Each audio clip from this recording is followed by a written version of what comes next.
Les secrets d'une langue.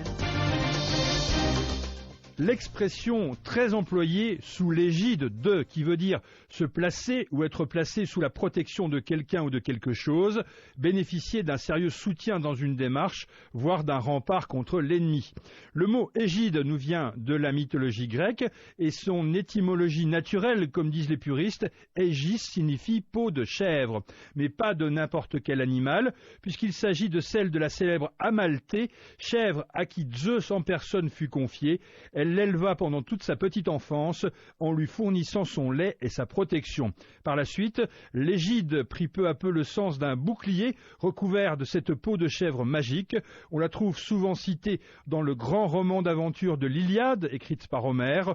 Ce bouclier merveilleux est notamment attribué à la divinité Athéna et devint au fil du temps le symbole de l'invulnérabilité et de la protection des dieux. C'est ainsi que de nombreux empereurs de l'Antiquité en avaient fait l'un de leurs emblèmes, sous la forme d'un petit médaillon représentant ce bouclier avec la tête de la méduse au beau milieu.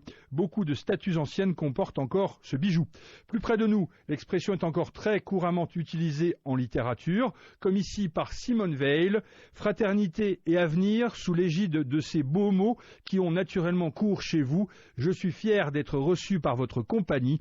Extrait de son discours prononcé en mars 2010 lors de sa réception à l'Académie française.